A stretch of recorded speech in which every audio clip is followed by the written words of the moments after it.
மூலயமா வந்து நாம் இந்த தாய்மீதமான தமிழகத்தில் நிறுவனம். அதுக்கு அண்ணன் சீமான் நான் முன்னெடுத்து போகிற ஒவ்வொரு கொள்கை நிலைப்பாட்டை நோக்கி நம்ம பயணிக்கணும். அப்போ அதுக்கு வந்து ஒவ்வொரு மே 15 உறுதி ஏற்கணும். என்ன அப்படின்னா, அந்த ரத்தம் சகதியமாக வந்து செத்து விழுந்த அந்த மக்கள் மேலே நம்ம வந்து சத்தியம் மட்டும் உறுதி ஏற்கிறோம். எந்த நிலையிலையும் வந்து ஒரு சுயநல எண்ணத்தோட, எந்த நிலையிலையும் வந்து நம்ம வந்து ஒரு தன்னலத்தோட நிற்காத ஒரு அரசியலை நாம் இங்கே கட்டமைக்க வேண்டிய தேவை இருக்குது.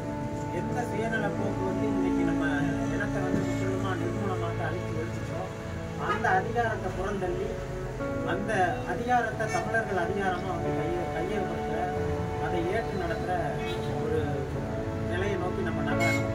அதுக்கு நம்ம அறுபாடுபட்டு அதுக்காக உழைக்கணுன்றதுல இந்த மேற்பாடு பார்த்து நடத்திக்கலாம்.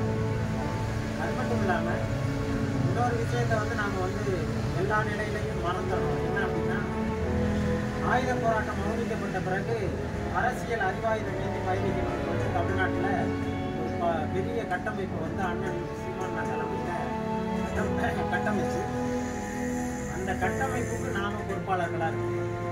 நீங்கள் வந்து இது ஒரு 3வது தலைமுறை 4வது தலைமுறை தாண்டி நம்ம கையில் கொடுக்கல. தலைவர் கையிலேருந்து நேரடியாக நம்ம கையில் கொடுத்துருக்க அதிகாரம். அந்த பொறுப்பை உணர்ந்து நாம் வந்து இந்த நிலையில் வந்து வர்ற ஒவ்வொரு நிலையிலையுமே நம்ம வந்து களமாடணும். நம்ம வந்து இந்த அதிகாரத்தை பிடிக்காமல் நம்ம ஓய போகிறதில்லன்றத இந்த மேற்பதில் உறுதி இருக்கணும். இந்த நிலத்தில் நம்ம வந்து இந்த நமக்கு ஈழத்துக்கு போகிறோம், தலைவர்கிட்ட வந்து அங்கே மிதிக்கிறோம் அப்படின்னு. இந்த மண்ணில் எத்தனை பேரோட ரத்தம் கலந்துருக்குன்னு தெரியல. அந்த மக்களோட அந்த மண்ணு மேலே சத்தியமாக நாம் இந்த கட்சிக்கு உண்மையாக நேர்மையாக நின்று இந்த தமிழ் தேசிய அரசியலை வென்றெடுக்காமல் நம்ம சாக போகிறதில்ல, ஓய போகிறதில்லைங்கிறத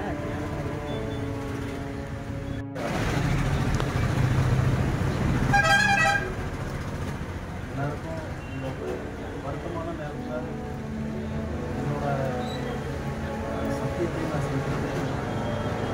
வருஷம் மாவீரர் நாள் வருது. இன்னும் ஒரு 100 வருஷம் 1000 வருஷம்லாம் நடந்துக்கிட்டே தான் இருக்கும். ஒவ்வொரு மாவீரர் தினத்துக்கும் நம்ம அடுத்த கட்ட தலைவர் கையில் அளிக்கப்பட்ட இது எந்த இடத்துல நகர்த்துவோங்கிறது தான் நம்ம கையில் இருக்கு. குளமாற அந்த வருத்தம் எனக்கு ரொம்ப இருக்குது. இன்னும் வந்து நம்ம அடுத்த கட்டமாக என்னென்ன பண்ணணும்னா, இன்னும் வந்து கையில் எடுத்து நம்ம ஆயுத போராட்டம் கையில் எடுத்தாங்க, நம்ம அரசியல் போராட்டத்தை கொண்டு போய்க்கிட்டு அது இன்னும் சிறப்பாக எல்லா சரியானவங்க கையில் இருக்குது. அதை நீங்கள் கையில் இருந்து விடாமல் அதுவே பெரிய ஒரு அந்த தலைமுறை நீங்கள் கையில் விடாமல் நீங்கள் தான் விடுறது. நாங்கள் உங்களை பார்த்து தான் யாரையும் பார்த்து வரணும்.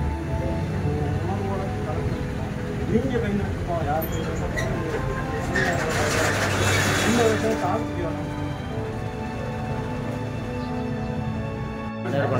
தற்சமயம் மே 18 அலுவலகத்தில் வச்சுருக்காங்க. தற்சமயம் வந்து பார்த்தீங்கன்னா அந்த உப்பில்லாத கஞ்சி கொடுத்துருக்காங்க.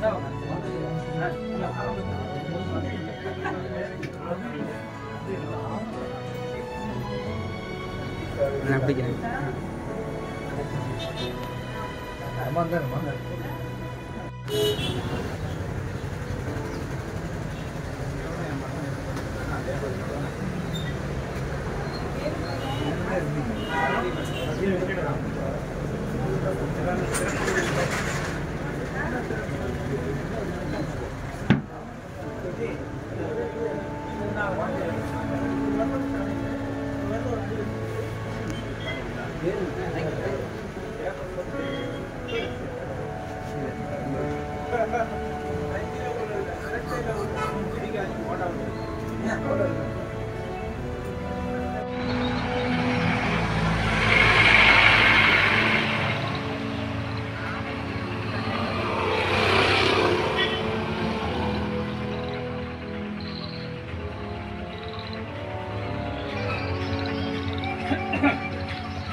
எடுத்துக்கலாம்.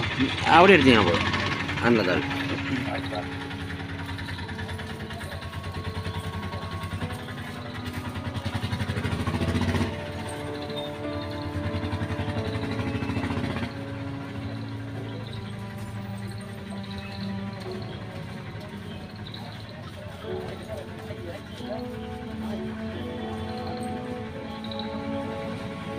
வாங்க.